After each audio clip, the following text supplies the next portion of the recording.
Saudara-saudara semua, selamat pagi. Saudara-saudara yang di online, selamat pagi. Pagi ini kita membahas 2 Samuel pasal 2. Sangat bersuka cita pagi ini hari libur. Banyak saudara-saudari yang tidak bisa datang, jadi hari ini bisa hadir. Saya menyambut kalian. Di dalam firman Tuhan ada satu sarapan pagi yang penuh hikmat. Dan waktu kemarin kita sudah membahas 1 Yohanes, 2 Yohanes, 3 Yohanes. Dan juga tentang nyanyian pujian Mazmur.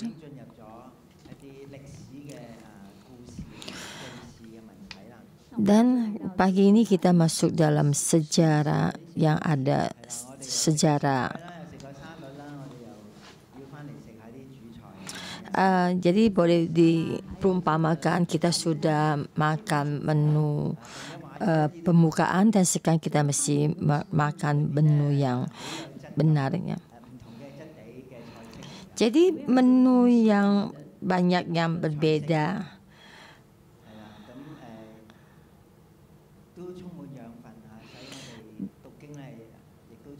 Dan juga dipenuhi dengan banyak vitamin, seperti kita juga membaca firman Tuhan dipenuhi dengan vitamin. Dan kita membahas 2 Samuel pasal 2.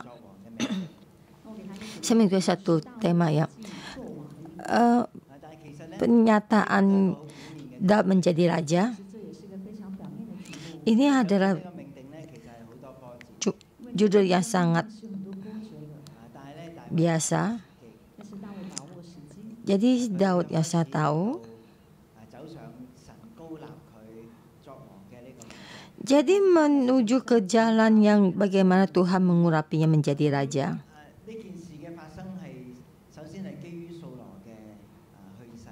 Kejadian ini terjadi karena Saul sudah meninggal.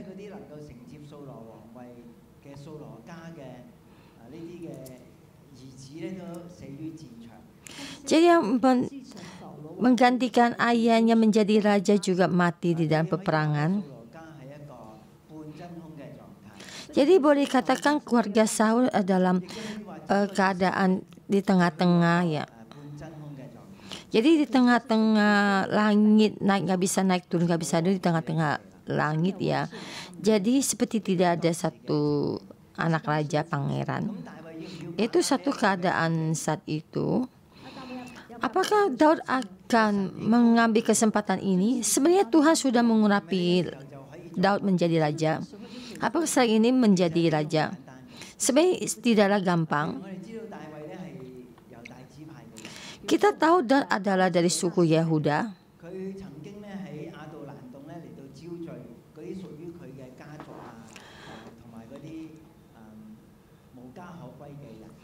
Dulu waktu di Gua Adulam, dia menerima keluarganya dan seluruh orang yang tidak ada tempat, tidak ada dari.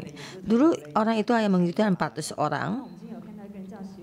Dan kita sekarang melihat keadaan ini, dia sebenarnya bukannya dalam cerita ada pemeran utama dalam cerita ini. Dan dia bersama dengan orang yang benar-benar keluar masuk untuk dalam peperangan bersamanya. Dan ini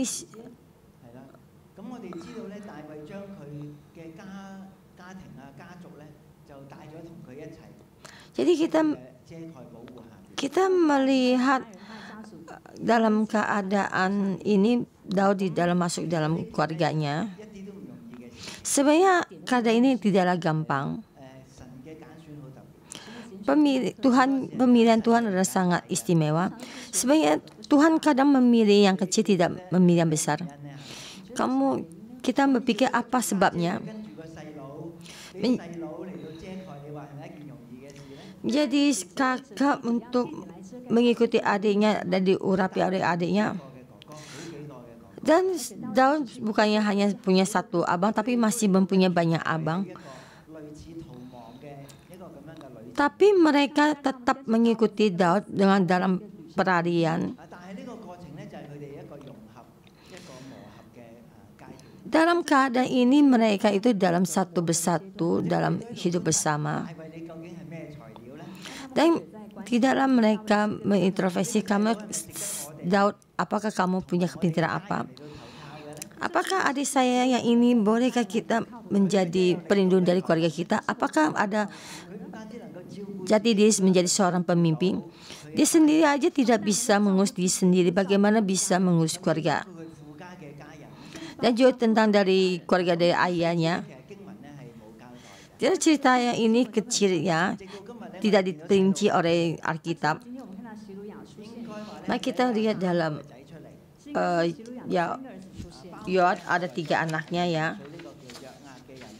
Yaitu ketika anak Zeruya yaitu Yoab, ada 2 adiknya lagi yaitu Abisai dan satu lagi Asahel.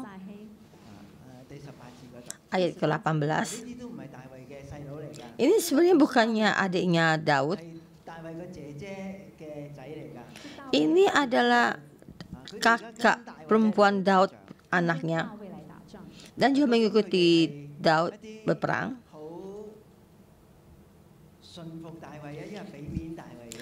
Apakah mereka tunduk kepada Daud atau memberi muka pada Daud?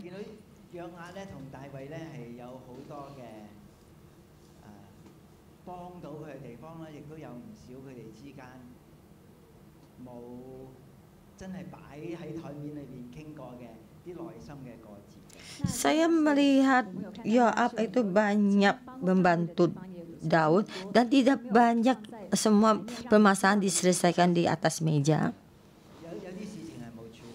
Dan banyak permasalahan tidak diselesaikan. Tapi Daud juga masih tetap menghormati Yoab. Bukannya hanya menghormati anak kakaknya yang besar. Ya gitu, Yoab adalah seorang yang sangat hebat dan berperang dan akan menjadi panglima perangnya Daud untuk menyelesaikan kekuatan dari bangsa lain, yaitu Asyar ya, panglimanya Saul.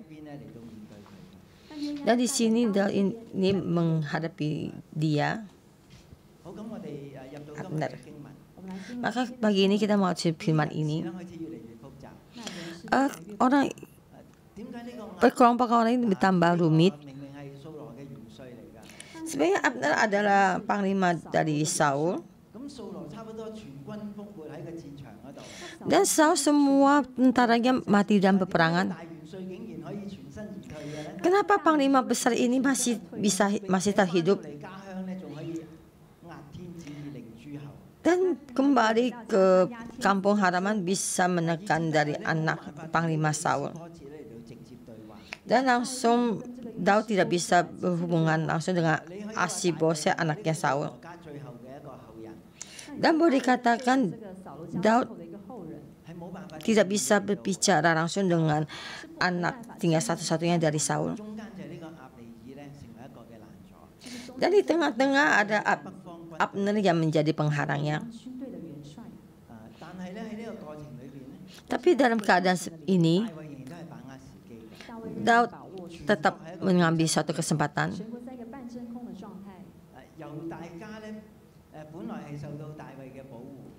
Ya, keluarga Yehuda sebenarnya di dalam perlindungan dari Daud. Jadi bukan hanya perumpamaan seperti taruh di jeruk di depan pintu sebagai pelindung.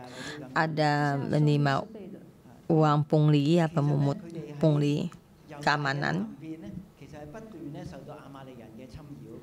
Di dalam sebelah utara itu masih terus ditekan orang-orang Amalek.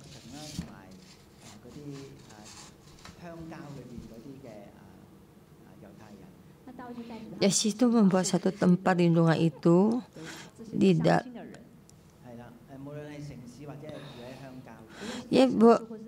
bukan hanya tinggal di kota yang juga di dalam kampung.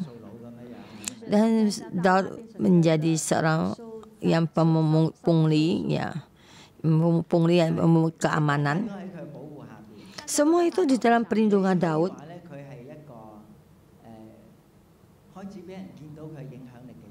Jadi boleh dikatakan terlihat orang yang mempunyai satu kekuasaan, tapi bukanlah seorang raja.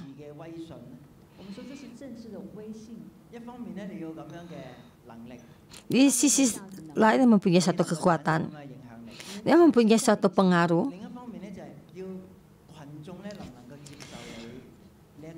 Di sisi lain, apakah sekelompok orang ini bisa menerima kamu menjadi seorang pemimpin? Maka di sini Daud bertanya kepada Tuhan. Dan bertanya kepada Tuhan, apakah aku harus pergi ke salah satu kota Yahuda? Itu sangatlah pertanyaan yang sangat gampang. Dan boleh saya pergi kemana menjadi raja? Untuk mendapatkan persetujuan dari Yahuda dan juga dari rakyat. Dan saat ini bolehkah saya menjadi raja? Tuhan berkata boleh. Karena Tuhan sudah menetapkan Daud menjadi raja. Jadi ke tempat mana yang bisa menjadi kekuatannya? Dan Tuhan berkata pergilah ke Hebron. Hebron adalah tempat bagaimana Abraham dikuburkan.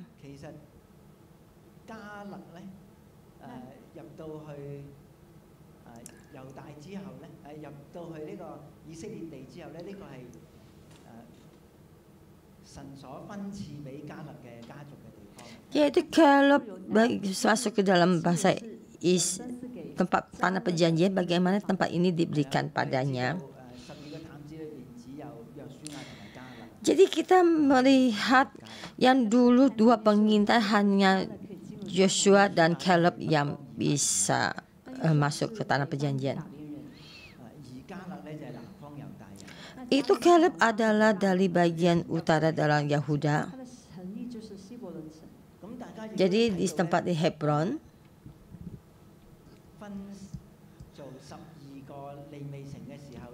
Jadi dibagi dua suku dari orang Lewi.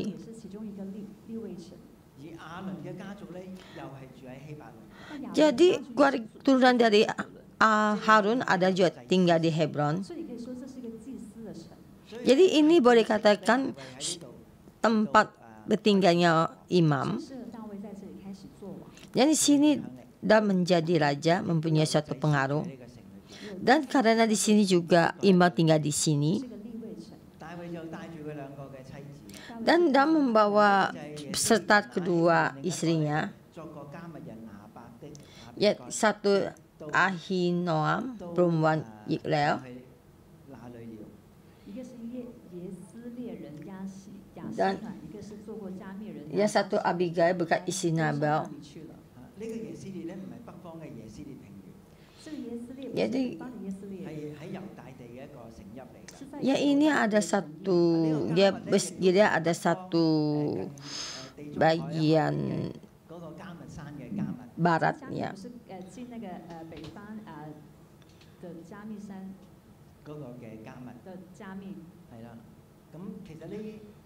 Yaitu dari budaya Kamar itu orang Nabal. Ya ini boleh ke tempat orang Yahuda. Jadi sampai di Hebron, tapi mereka diterima. Mereka sekelompok adalah ada suku Yahuda. Dia Daud adalah orang mana? Adalah orang Yerusalem.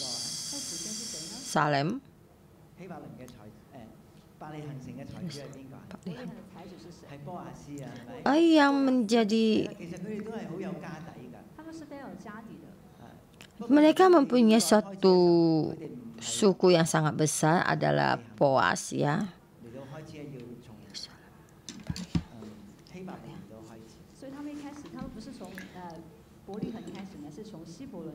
Jadi mulai dari Hebron, karena Hebron adalah kota imam. Di dalam keadaan kota ini, ayat keempat, Kemudian datanglah orang-orang Yahuda lalu mengurapi Daud di sana menjadi raja atas kaum Yahuda. Bukannya kelompok dari bangsa Israel, cuma hanya menjadi raja orang Yahuda. Jadi kita melihat dia mendapatkan satu kerajaan dari sukunya. Jadi kekuasaan ini hanya di dalam utara. Sebenarnya di dalam selatan apa yang terjadi?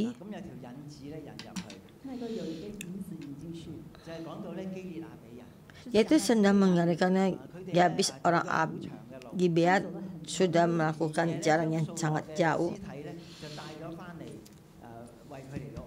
dan membawa mayatnya Saul dan dikuburkan. Yaitu orang-orang sini Yabis Gilead. Dan ada orang mengirim pesan kepada Daud. Dan Daud mengirim orang kepada orang-orang Yabis Gilead, berkata pada mereka yang untuk mengenang Daud, oleh menunjukkan kasih kepadamu. Bisa orang melakukan ini dan tidak terpikir supaya Daud untuk memberkati mereka, ya, memberi imbalan. Dan Daud melihat semua apa yang mereka lakukan. Kadang kita melakukan satu hal baik, kita tidak usah selalu memberitahukan pada orang lain. Dan orang yang bisa tahu jangan akan tahu. Jika keadaan sudah masak dan matang, dan kebaikan kita akan mendapat balasannya. Dan Daud berkata, Tuhan kita menunjukkan kasih setia kepadamu.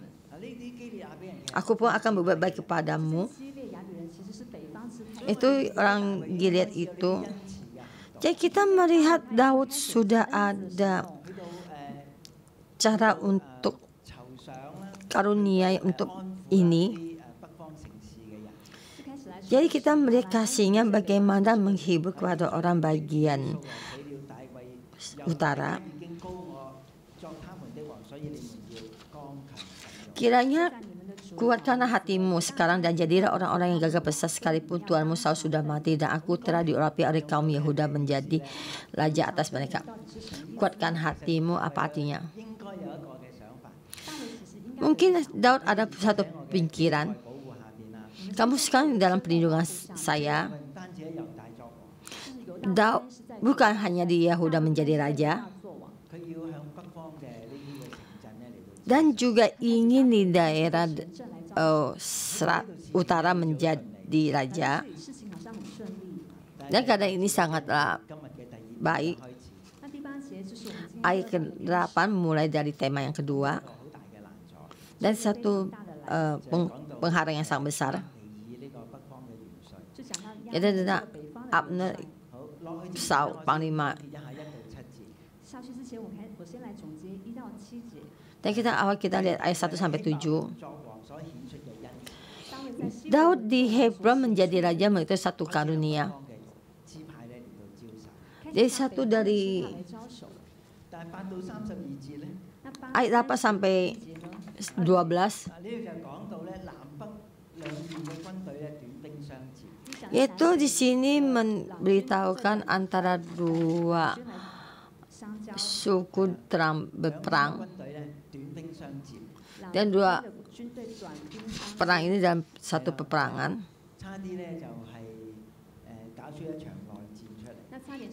Hampir waktu satu permasalahan yang sangat sulit, ya.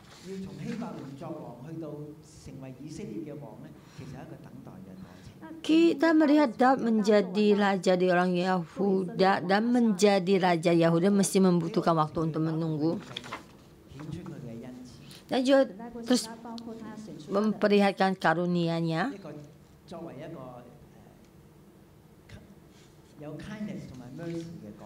Itu menjadi suatu raja yang penuh kasih karunia.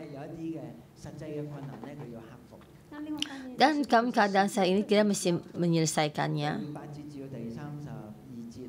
Ayat berapa sampai ayat 32.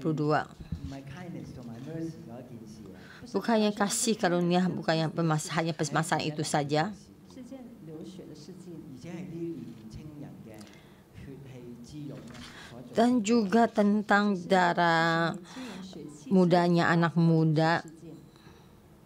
咁呢度咧講到押尼珥咧，見到北方咧已經被非利士人侵佔。 Di sini dia tuh Abner itu 是人称赞， 約旦河西 diduduki orang Filistin. 呢個掃羅之死嘅戰役裏邊咧，非利士人已經侵佔咗北方嘅支派。 Di saat Saul mati dan kita melihat di dalam ini orang Filistin sudah menduduki tempat seberang 掃羅嘅後裔咧去到 utara 東馬哈念嘅地方。 dan maka membawa anaknya Daud pergi ke Mahanaim. 比如这是约旦河，分隔咗咧東西兩邊。 分割了 Maka 两邊。 係啦，約旦 terberat 河東嘅地方咧， timur dan barat 就係 ya. 嗰三個咧支派。 Jadi sebelah 流便啦、加德啦、馬 barat ini ada dua suku, 後流的加 ada suku Gilead dan juga Manasye. 半个支派 就，係喺河東呢邊。 Maka ada di sungai barat ini dan sungai timur ini ada 7 suku dan juga termasuk Efraim dan Manasye dan juga Gad, Naftali dan juga suku yang lainnya. 马德他列这些等等这些支派， 但係呢啲支派咧，同非利士人嘅爭戰裏邊咧，好多都被侵佔啊。 Dan dalam suku-suku ini peperangan sama orang Filistin juga banyak yang tercampur. 我哋唔係好知道 Dan sebenarnya apa yang terjadi kita sebenarnya tidak memahami. 艱難嘅處境。 Mungkin kemungkinan dan keadaan yang sangat sulit. 佢嘅軍隊咧就渡河咧就過咗河，去到河東。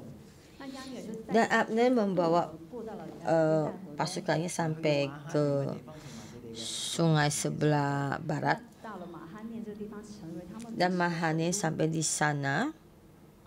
咁佢係帶住伊斯波切嚟到過河。 Dia membawa Asiboset menyeberangi sungai. Dia adalah anak Saul. 治理呢個河東嘅地方。 Menjadikan raja untuk mengendalikan sebelah sungai dari 列眾人。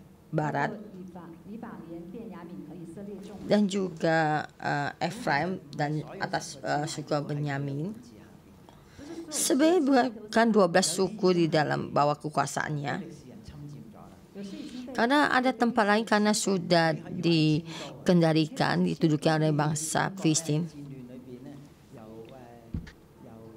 西漢咧去到東漢一樣。 Boleh dikatakan sejarah dari Cina itu sudah 从北宋去到 terkendalikan dari 偏安啊，係咪？ barat ke timur. 喺一個唔係一個正宗嘅地方，係一個偏叫做咩咧？偏咩好咧？即係偏埋一邊嘅地方嚟到做嘅首都。 Jadi boleh dikatakan suatu tempat yang menjadi satu sisi yang menjadi kota yaitu Mahanaim. 嗱，有啲細節咧暫時唔講。 Jadi untuk lebih telitinya tidak saya ceritakan. 做咗王幾多年啦？ Dari sini ditulis menjadi raja berapa 第 tahun. 節咧就講押尼珥同埋伊斯波切嘅僕人從馬哈念出來往基遍 La- 去。 Lalu di ayat 12, 加尼尔和扫罗的 lalu Abner bin Ner 人从亚 dengan anak buah Asibolet bin Saul bergerak maju dari Mahanaim ke Gibeon. 狀態嚟㗎。欺骗当时 Gibeon itu itu dalam keadaan saat itu. 人管治嘅地方。 Bagian bangsa Israel adalah tempat diperintahkan adalah tempatnya Saul. 戰敗而死， Karena Saul dalam peperangan mati 再河東。 dan 就搬去了河 咁 东。 河西係點㗎？ keturunannya pindah ke 而家 sungai di bagian barat. 佢哋就帶住軍隊咧去睇呢一個戰後嘅真空嘅基遍嘅地方。 Panglima Saul Abner membawa anak buahnya maju ke Mahanaim ke Gibeon. 以後是亚尼尔係帶住佢嘅軍隊去呢度地方。带着他去 Membawa pasukannya sampai ke tempat 西羅 ini. 亞嘅兒子約押和大衛嘅僕人也出來，在基遍 Juga Yoab anak Jeruya dan anak buah Daud bergerak maju. 使堂与他们 即係 相 北 遇。 邊嘅 mereka saling bertemu di telaga Gibeon. 巡視 基遍，機變， Gibeon. 都亦都上嚟咧，用隨時機。 Yang sebelah 對也上來 barat yang di sini, 即係 di sebelah sini. 首先嚟到產生佢哋嘅影響力得着呢個地方。 Jadi melihat siapa yang mempunyai kekuatan bisa mendapatkan tempat ini, 後之地嚟㗎， yaitu tempat yang terakhir di dalam peperangan. 翻呢個地方。 Semua ingin mendapatkan tempat ini kembali. 大家還 Kalian masih ingat Gibeon? 佢哋基遍人咧係欺騙約書亞話：我哋好遠咁樣嚟㗎，我哋要同你立約啊！ Gibeon itu membohongi orang, membohongi Yosua kalau saya tuh jauh dari sana datang. 欺騙人， Jadi orang Gibeon ini menjadi 咁佢哋 tukang 約書亞立約， berbohong, dan di 迦 saat 南人咧可以生存落去啦。 阿罕就跟約書 membohongi Yosua supaya orang Kanak itu bisa tetap tinggal di sana. 咧好重要嘅喺基遍發生嘅戰事， Itu sangat penting di saat terjadi dalam Gibeon. 就係咧約書亞同亞摩利人喺呢度爭戰。 Yaitu Joshua dan orang Amorik dan peperangan ini. 在日頭跟月亮都停在空 就 中 係，呢個基遍嘅地方， 就是在 Yaitu tempat Gibeon di sini. 一個失守嘅地方。 Yaitu tempat Gibeon ini adalah tempat yang dalam kehilangan. 以色列嘅軍隊可以嚟到呢度，南邊嘅軍隊又可以嚟到呢度咧？ Kenapa pasukan orang Israel bisa sampai sini dan pasukan yang dari Barat juga bisa sampai ke sini? 佔據呢個地方嘅非利士人都撤走咗啦。 Orang Filistin yang pernah menduduki tempat ini sudah pergi meninggalkannya. 佢哋冇同非利士嘅軍隊嚟到相遇， Mereka tidak bertemu dengan pasukan Filistin. 係兩邊嘅軍隊咧見到對方啊， Jadi dua pasukan ini bertemu. 遲嘅兩行咧，佢哋嚟到對視。 Dan di dalam dua telaga ini saling berhadapan. Ada yang satu di tepi telaga sebelah sini dan pihak lain di tepi telaga sebelah sana. 人嚟嗰個， Dan mereka sama-sama prajurit 呢個地方 ingin mendapatkan tempat ini 要成為以色列嘅正式嘅主人， supaya benar-benar menjadi tuannya dan bangsa Israel. 是要打內 Apakah dalam terjadi peperangan? 有一個建議啦。 Saya itu saya satu pendapat 不如我哋由一個遊戲開始啦。 dan kita melihat satu permainan. 你嘅精鋭部隊裏邊最叻嗰12個出嚟， Kalau kamu mengutus ke-12 suku yang paling hebat 就派我哋呢邊咧最精鋭嘅12個出嚟。 dan kami di sini mengutus ke-12 yang paling hebat keluar. 發動一個全面嘅戰爭， Dan kita tidak usah mengatur satu peperangan. 挑戰就好啦。 Jadi mewakili sudah. 定我哋邊方係勝方，邊方係敗方。 Dan kita melihat siapa yang 是敗方， menang dan siapa yang kalah. 那約押立刻就說好， Dan merasa ini sangat 咁 baik. 佢哋就數嗰啲人出嚟咧，佢哋就嚟到爭戰。 Dan mereka keluar untuk dalam perang. 你可以說是短兵相相 Dan dua suku ini. 刺抽頭用刀刺落。 Dan di ayat ke-16 berkata, kemudian mereka masing-masing menangkap kepala lawannya dan menikamkan pedangnya ke lambung lawannya. 埋身嘅戰鬥嚟㗎。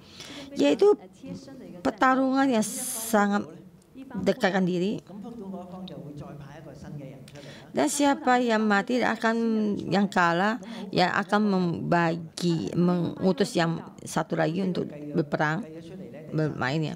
那記得出來第30節， Dan saya sini sampai di akhir 30 ya, di pasal 30 di 最小的時 pasukan dari Daud mati 19 orang, tapi yang dari suku Benyamin dari orang-orang Abner 390 orang, 360 orang 死了360， mati 360 orang. 好細嘅規格嘅戰士， Ini adalah satu 但係都死咗幾。 prajurit yang sangat kecil, tapi mati juga 300 orang. 死咗之後咧，後面有人想要去刺殺啲猶太人，跟住又俾人刺殺，跟住又想咁死咗300。 Dan kita sini melihat suku Benyamin ada mati dan juga bangkit lagi untuk ingin membunuh orang Yahuda dan akhirnya juga dibunuh. Akhirnya mati 360 orang. 覺得便雅憫係一個好可憐嘅支派嚟嘅。 Sebenarnya kita melihat tuh suku Benyamin adalah suku yang sangat 喺 dikasihani. 成個支派被滅絕。 Lalu di zaman hakim-hakim satu suku Benyamin hampir dimusnahkan. 佢哋經常跟住掃羅去打仗。di saat Saul menjadi raja, mereka sering mengikuti Saul berperang. 便雅憫嘅呢啲叫做親屬嘅部隊咧嚟到喺呢場嘅戰爭裏邊。 Sesudah Saul mati dan Abner membawa kelompok suku ini untuk pergi berperang, dan di sini lihat mati 360 orang. 但其实这是一场可以 Jadi boleh dikatakan peperangan ini ada peperangan yang terkendali. Dalam keadaan itu suka tidak terkendali. 死了几百人。嗰個地方咧叫喺第16節啦，叫希利甲哈素蘭。 Tempat itu ditulis dinyatakan adalah disebut orang Helkat Hajulim dekat 那讲希伯来文的人， Gibeon. 这些字是讲什么意思？呢個哈素蘭大概應該係講勒旁啊， Itu Helkat Hajulim itu di 應該話係一個殺戮嘅戰場嚟。 yaitu boleh dikatakan tempat peperangan untuk saling membunuh. 勒旁之戰，你可以說這是一個勒旁之 Boleh dikatakan tempat untuk saling membunuh, 喺基遍呢個地方。 yaitu dekat Gibeon. 第17節話那日的 Ayat 17.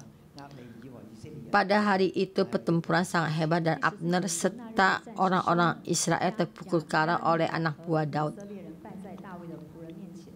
咁我哋知道以色列嘅軍兵咧係打咗好多場仗，應該係好有經驗嘅。 Kita melihat bangsa 這樣其實他們應該很有經驗。 prajurit bangsa Israel itu sangat sering terjadi peperangan, mempunyai pengalaman, dan kita juga melihat juga dari pasukan Daud juga mempunyai pengalaman. 嚟到比較咧，佢哋更加優勝。 Tapi di dalam membandingkan dengan suku yang barat itu ada lebih hebat. 因為北方已經係一個戰敗之地， Karena barat ada tempat yang sudah di dalam 軍 kekarangan, 事強人咧嚟到佔據住北方。 yaitu 軍事強人來佔據北方之外， Abisai sudah 應該都係好低嘅。其實北方的士氣也是非常 menguasai ini. 被非利士人打敗 但。係猶大嘅軍隊咧， Jadi pasukan Yahuda 打咗亞瑪力人嘅， sudah mengalahkan bangsa Amalek, 得勝嗰一邊。 他們是得 yaitu mendapat kemenangan, 北方嘅軍隊係打敗嘅軍隊嚟嘅。 yaitu 是被打敗 pasukan dari sebelah barat atau 到喺 pasukan yang menang dalam peperangan. 佢哋短兵相接咧，那在這個欺騙，這個 Dari sini 相接，佢哋就要決定邊個要得勝。 saling membunuh. Mereka mengambil keputusan siapa yang bisa mendapatkan tempat ini. 咁個戰士係兇猛， Dan prajuritnya sangatlah hebat ya, 年青人嘅血， dan banyak mengalir darah anak muda, 血氣 yaitu darah anak muda. 冇靈氣嘅。一點都沒有靈氣。同埋大衛喺前邊咧，去到去安撫後代呢啲嘅基列雅比人咧，係完全一件相對嘅事。 Di depan Daud menghibur orang Yabes Gilead ini 大的一個的相對， adalah satu hal yang sangat 大的弱勢， baik, yang ada perbandingan sangat jauh, 呢個係血氣之戰。 yaitu peperangan dalam darah muda, yaitu peperangan yang dalam karunia. 佢都要走上去嘅命地。 Bagaimanapun juga Daud akan jalan ke semua yang ditentukan. Tuhan sudah membentangkan jalan ini, 有一天他要統治整個以色列。 dan suatu saat pasti akan memerintah atas Israel. Ayat 18. 講到洗魯亞嘅3個兒子啦， Dan menceritakan tentang ketiga anak Zeruya, 特別講到亞撒黑， dan juga menceritakan Asahel. Boleh katakan kakinya cepat ya, lari cepat seperti kijang di padang. 就追趕亞， Sebenarnya dia mengejar Abner 窮追不捨， dan terus mengejarnya dan tidak ingin melepaskannya. 就擰轉頭就同佢講： Abner bertanya padanya, ke belakang bertanya padanya, jika ingin 你係打得㗎， jika ingin mendapatkan 捉住其中一個少年人，摸咗佢嘅suatu 就唔好再追我。 kebenarannya, kalian tangkaplah seorang dari orang-orang muda ini, ambillah senjatanya. 亞撒黑咧認定即係鎖定咗呢個目標。Tapi Asel tetap membuntuti Abner. Dia berlari sangat cepat. Cepat sampai apa? 其實押拿珥殺咗亞撒黑 Sebenarnya Abner membunuh Asael 之後，其他猶大嘅軍隊先至到。 dan akhirnya pasukan Yahuda baru sampai. 呢個時間嘅落差。 Dan kita melihat perbedaan dari waktu ini. 第23節 Ayat 23, 美美嘅地方， yang terakhir.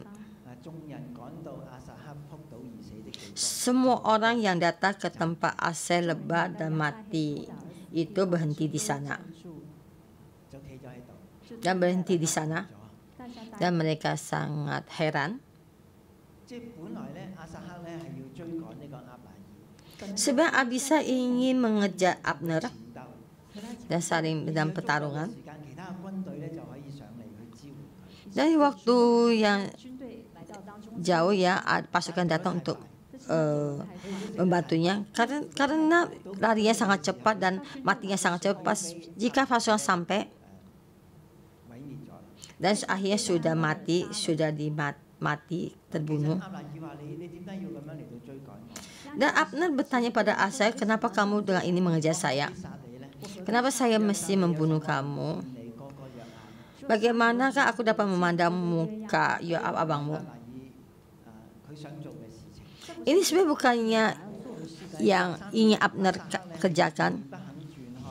tetapi Asai menolak berhenti. 押拿珥就用槍將刺。 Lalu Abner menusuk ke belakang ke perut Asai dengan tombaknya. 邊個部位啊？你知道枪椎 Dia ditusuk belakang. 矛頭啊！ Itu satu tombak ya yang punya kayu dan ada satu yang panjang. 地上邊咧， Dan tombak sebenarnya tidak bisa berdiri di tempat ini. 矛頭嚟到刺落個地，另支槍可以企喺度啊！ Dan mata tombaknya ditusuk ke tanah supaya tombaknya bisa berdiri. 会让你的矛头越来越钝。咁我哋知道咧，喺呢個金屬嘅矛頭下邊就係一個好長嘅呢個木杆啦，係咪？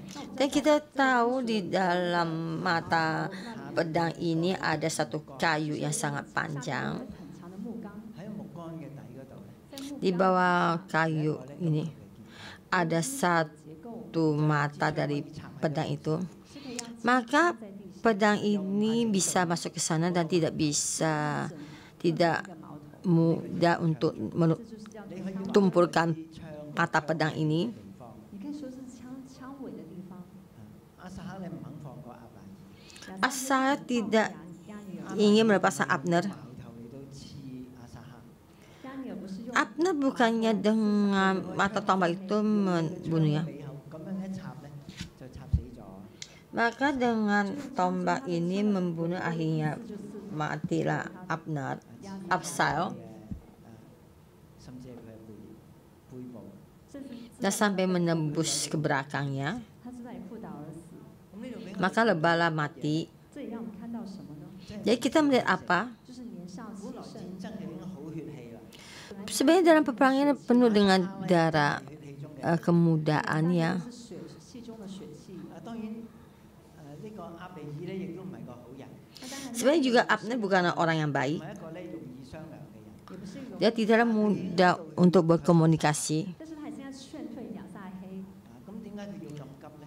Sebenarnya dia tidak ingin membunuh Asai. 要證明自己， 可能他 Dan 要證 kenapa sangatlah cepat? 得夠快。 Dan sebenarnya ingin memperlihatkan jati diri kalau dia tuh larinya sangat cepat dan mempunyai kekuatan, maka akhirnya mati. 所以他就死在了矛槍之下到。其他人嚟到，佢哋都站唔住。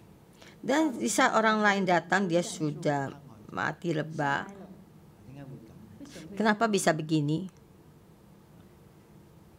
咁由約押同埋亞比篩另一個兄弟就繼續嘅嚟到追趕押尼珥。 Dan akhirnya Yoab dan Abisai, 追趕亞尼爾， saudara yang lain itu tetap juga mengejar Abner 他去到基片的一個山上， dan masuk akhirnya ke satu gunung. 就喺一個山頂上邊，押拿珥咧就呼叫約押。那第 Dan akhirnya sampai di dalam bukit dan 在一個山上，那 Abner 下約押說。 memanggil 豈可永遠殺人麼？你豈不知終久必有苦楚麼？你要等到何時 Berserulah Abner kepada Yoab, haruskah pedang makan terus menerus? Tidak tahukah engkau bahwa kepahitan datang pada akhirnya? Betapa lama lagi engkau tidak mau mengatakan pada rakyat ini supaya mereka berhenti memburu saudara-saudara? Sebenarnya semua tuh tidak ada arahnya lagi. Jadi banyak orang sudah mati dan Abner juga terus dikejar.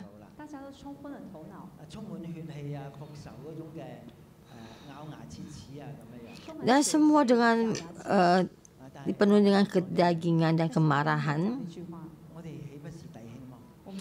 Dan akhirnya dia berkata, kapankah sampai berhenti tidak memburu saudara-saudaranya?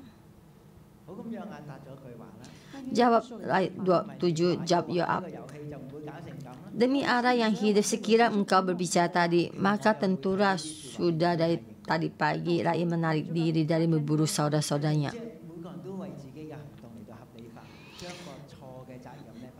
Jadi setiap orang membenarkan dirinya supaya tidak bisa bertanggung jawab dengan tanggung jawab ini. Bukankah kamu yang berkata untuk melakukan permainan ini dulu? Jadi sebelum dalam peperangan ini, supaya peperangan ini lebih sedikit menjatuhkan korbannya. Jadi awal permulaan itu sebenarnya membagi setiap orang datang untuk melakukan peragaan pertandingan. Dan akhirnya dalam pertandingan ini sampai lepas kontrol. Dan akhirnya saya membunuh sesama saudara.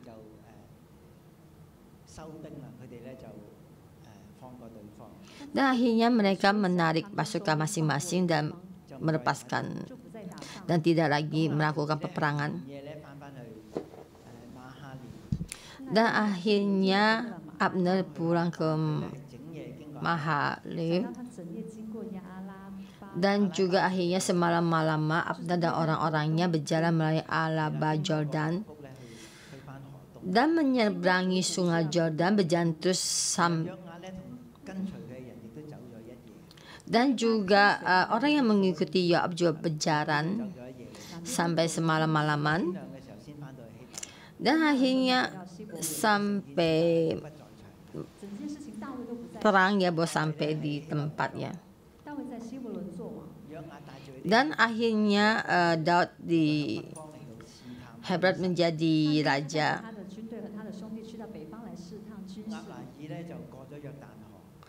Dan Abner sampai ke sungai Jordan membawa pasukan Israel.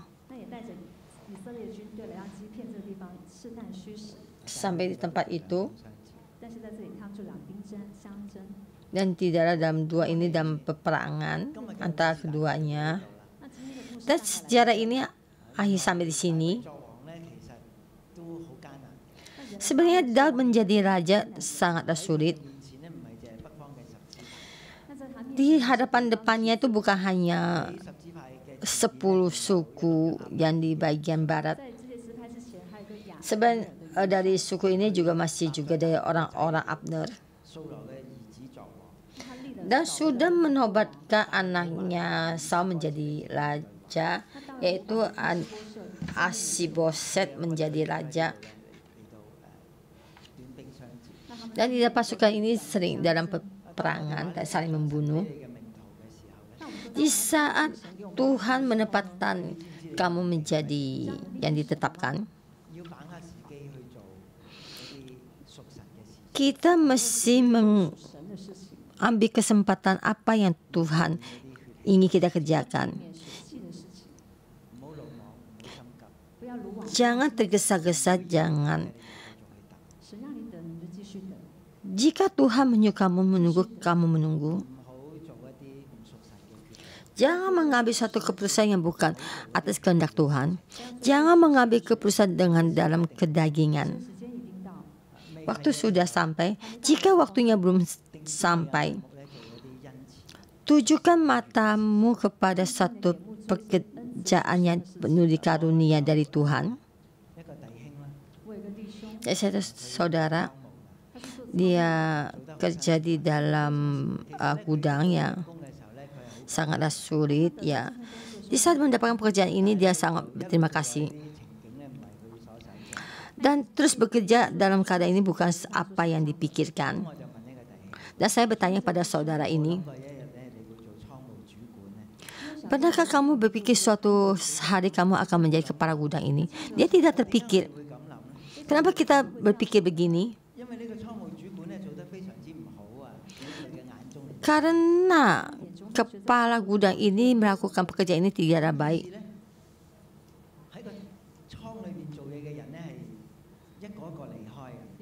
Dan orang yang kerja di dalam gudang ini satu-satu pergi meninggalkan ini, dan saudara ini juga ingin meninggalkan. Dan saya menghimbau saudara ini, jika kamu tidak keluar, dan orang-orang dalam gudang ini akan berubah, dan kepala gudang ini akan berubah, dan kamu banyak melakukan satu yang tidak kamu suka. Kamu berpikir, jika kamu menjadi kepala gudang, apa yang bisa kamu lakukan? Dan semua tentang kegiatan ini kamu buat sebagai lebih gampang, dan bagaimana menyelesaikan permasalahan dari orang. Jika untuk kamu untuk berdoa untuk kenyataan yang hal yang benar ini, apa yang kamu lakukan? Jika banyak orang pergi meninggalkan, apakah kamu juga pergi meninggalkan? Bagaimana pertama kali kamu datang, kamu berterima kasih dengan Tuhan, dan kamu melihat Tuhan ada maksudnya membawa kamu ke sini. Banyak orang dalam kesulitan, dan juga kamu ingin meninggalkan tempat ini. Kenapa waktu pertama kali kamu datang kamu berterima kasih? Karena kamu melihat apa yang keinginan Tuhan di dalam ini, dan kamu merasa Tuhan membawa kamu datang ke sini. Maka kamu berdoa untuk kepala gudang kamu, dan berdoa untuk seluruh gudang ini. Jika ada orang pergi satu-satu pergi meninggalkan, jika kamu menjadi kepala gudang ini, apa yang bisa kamu lakukan? Memohon Tuhan membantu kita. Tapi Daud ingin menjadi raja.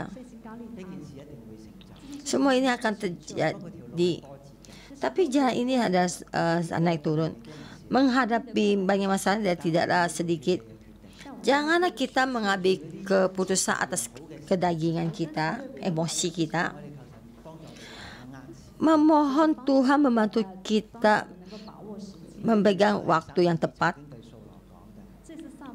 Samuel pernah berkata pada Saul,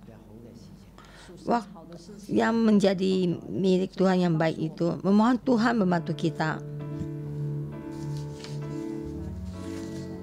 Tuhan bukan Tuhan yang baik. Mari kita datang memuji Tuhan kita. Kami datang memuji-Mu.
Janganlah bantu kami, beri kami kekuatan.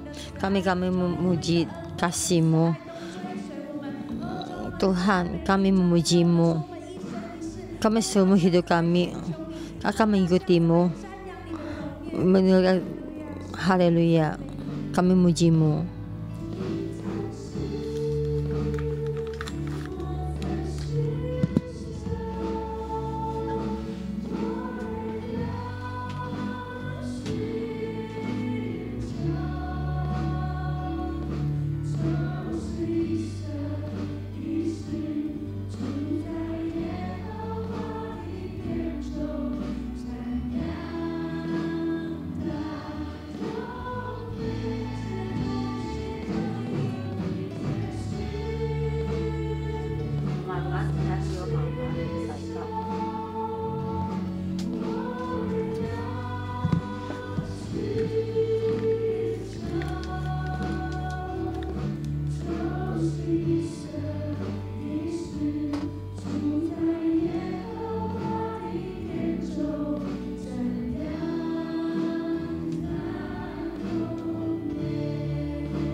Tuhan, kami memuji-Mu.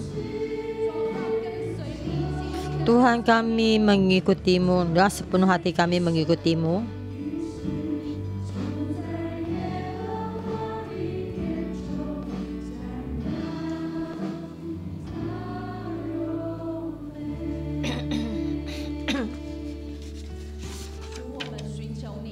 Kami mengikuti-Mu. Kita melihat satu jalan yang lurus. Itu jalan Tuhan, kami mengikuti satu jalan lurus dengan sepenuh hati mengikuti-Mu. Kalau Tuhan mengurapi Daud satu jalan lurus, tidak ke kiri dan ke kanan, tidak satu di sana yang lain. Tuhan, kami mengikuti-Mu juga sama. Tuhan memberkati menyatakan kehidupan kami. Engkau sudah memberitakannya. Tuhan, saudara semua, jadi kira ini setiap orang, kami sudah tahu jalan yang kamu tuju. Kamu bukan berterima kasih pada Tuhan. Jika kamu tidak tahu jalan yang kamu tuju, kamu bukan mohon kepada Tuhan. Tuhan, saya berterima kasih padamu karena Engkau sudah menyatakan apa jalan yang kami tempuh dalam kehidupan kami. Ya, setiap orang ada jalan yang dituju dan panggilan itu berbeda. Tuhan, kami berterima kasih padamu. Rencana-Mu adalah yang baik. Tuhan, kami berterima kasih. Kalau Tuhan yang menciptakan keadaan seluruh dunia ini dan menjadi satu bagian dari Roh Kudus yang Engkau berikan pada kami. Dan kamu beri satu kata-kata dalam sekitar kami, ada satu dalam kami tahu dalam kehidupan yang kami pergi untuk memberitakan Injil. Dan dalam ini dalam satu pelayanan. Dan Tuhan, terima kasih karena untuk memberikan karunia penempatan bagi kami. Dan ada yang tidak tahu dengan panggilan. Dan ada sekelompok orang, Tuhan memanggilmu dalam satu jalan. Engkau perlu dipersiapkan oleh Tuhan. Dan Tuhan berkata, saya memanggil kamu. Dan kita datang kepada Tuhan. Kita menerima panggilan yang kita dari Tuhan. Dan kita tahu panggilan dari Tuhan ini. Dan Tuhan, Engkau berkata banyak dalam kami ini. Dan jika kamu tidak tahu dan kamu berkata pada Tuhan, Tuhan, apa ketentuan panggilan kami itu apa? Dan kita melakukan satu pekerjaan di dalam hati kita.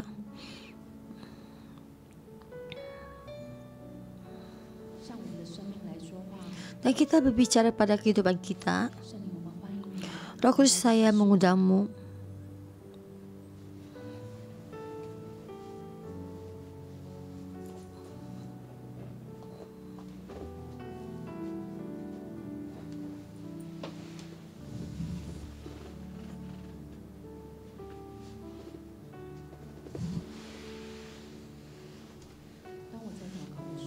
Di saya berdoa,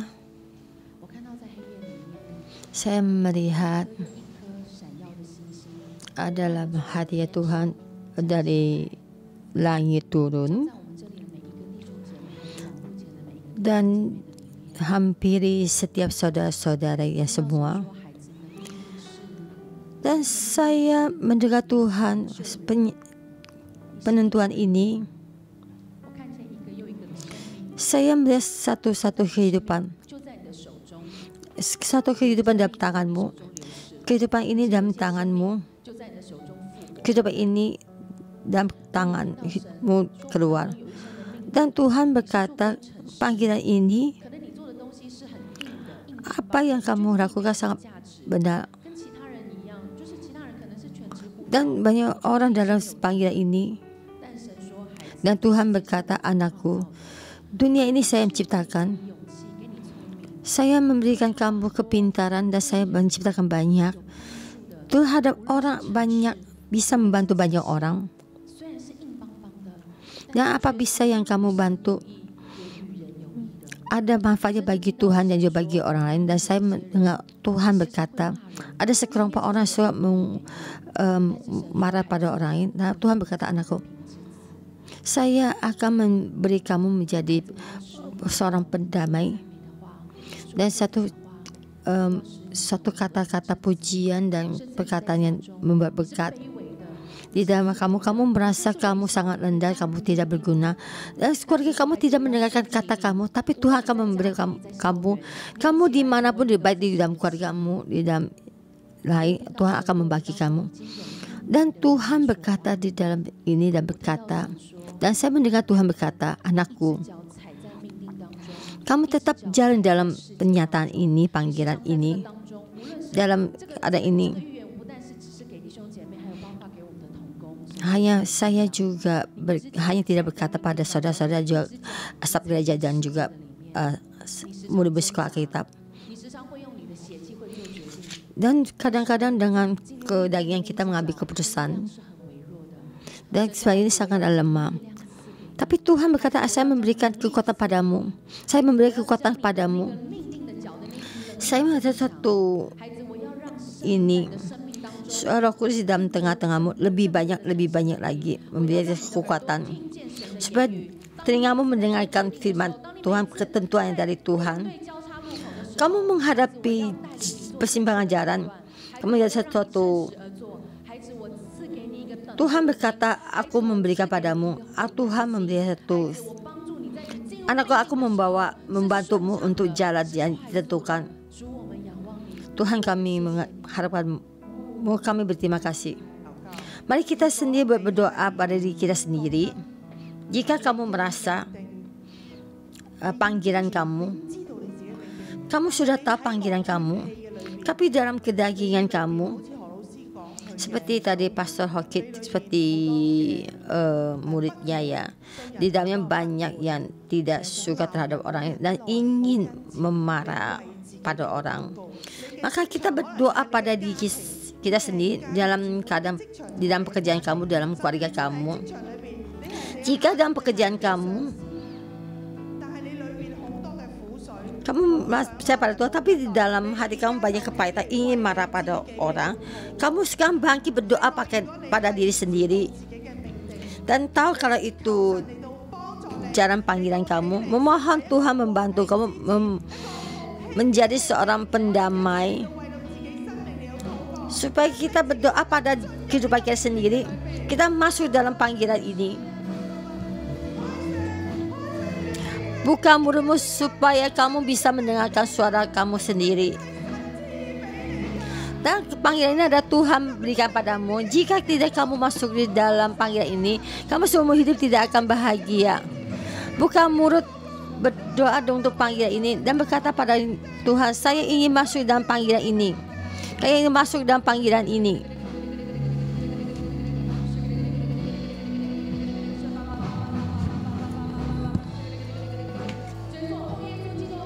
Aku dalam nama Tuhan Yesus, di dalam panggilan dalam kami depan ini, Tuhan siap itu semua yang tidak berdaya kami, Tuhan di dalam pemasan di dalam kami terjadi dalam tangan-Mu. Haleluya, kami memuji-Mu.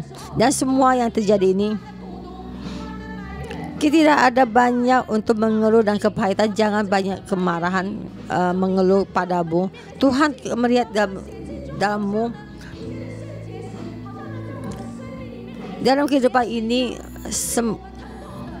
walaupun dalam keadaan kesulitan dan kesakitan dalam kehidupan ini, dan karena di dalam kami untuk tetap tidak kepahitan, Engkau angkat dari diri kami, dari keluarga kami, dari teman-teman kami, semua panggilan ini yang menghalangi kami. Tapi Tuhan berkata akan membimbing jalan-Mu dengan berani mengikuti Tuhan. Jangan dengan berani dengan panggilan yang Tuhan panggil. Tuhan, Engkau bersama dengan kami. Tuhan, kami berterima kasih. Mari kita bangkit berdiri, kita mengangkat satu-satu. Seperti tadi pada Tuhan berkata, panggilan ini seperti satu jatuh di dalam dirimu, sudah di dalam dirimu. Di saat kamu pertama kali lahir, bintang ini, panggilan ini sudah di dalam diri kamu, sudah jatuh di dalam kepala kamu. Jadi kamu memakai satu bintang ini di atas dari kepalamu, sudah di tangan kamu. Taruh di dalam tanganmu. Kamu berkata, Tuhan, memohon saya dengan karunia, dengan kasih, dengan kesabaran, masuk di dalam panggilan-Mu, supaya kami bisa masuk dalam panggilan-Mu. Dan saya akan terus berdoa untuk bintang ini. Saya tidak tahu bintang ini akan jalan berapa jauh baru bisa masuk. Tapi saya tahu Tuhan, Engkau sudah memberikan pada saya. Mari kita bersama berdoa untuk diri kita sendiri. Dan berkata pada Tuhan, Tuhan, Engkau sudah memberikan pada saya. Tuhan, tapi saya tidak bisa masuk. Sangat sulit. Tuhan, Engkau bantu saya. Supaya kami bisa bersabar, ada kasih karunia masuk dalam panggilan yang Engkau berikan pada kami. Dan berdoa untuk saudara-saudara semua, Tuhan, untuk berpegang pada panggilan yang darimu, dan juga memegang dari bintang yang Engkau berikan padanya, dan berjalan pada arah ini dan berlari seperti Daud, membawa karunia, memberkati orang di sekelilingnya dan mengurapi orang sekelilingnya. Setiap orang masuk di dalam panggilan yang Tuhan berikan padanya dan membawakan keberanian. Ini pasti akan terjadi. Ini pasti akan terjadi. Haleluya.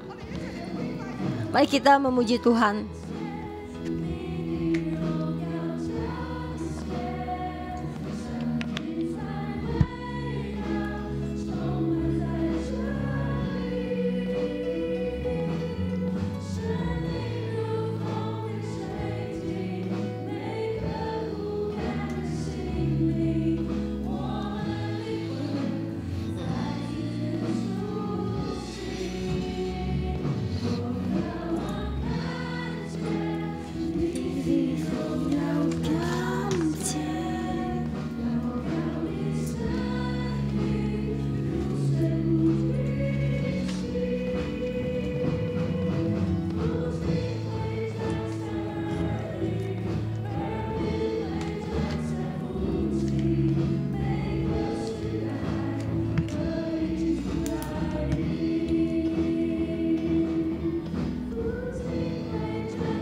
Haleluya, haleluya.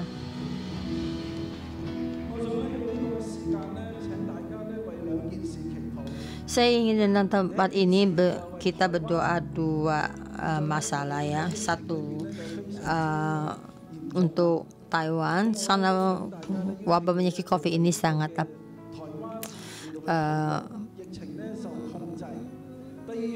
banyak ya, supaya wabah penyakit ini bisa terkendali. Dan juga yang satu lagi untuk berdoa untuk Israel, yaitu dalam peperangan dan banyak rakyat yang terluka dan keluarganya hancur,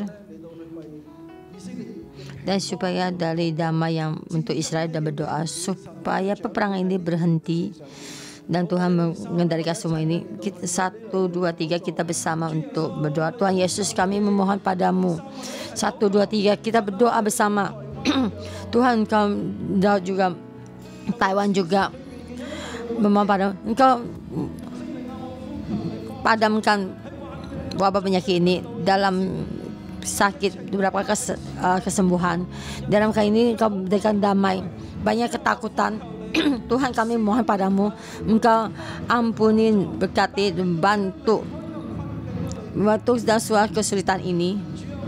Tuhan, kami juga berdoa pakai Israel, supaya damai-Mu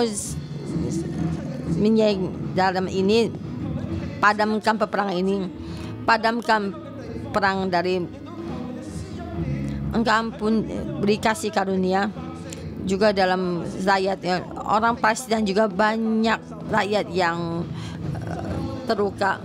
Tuhan, kami memohon padamu, Engkau menyembuhkan kehidupan yang terluka.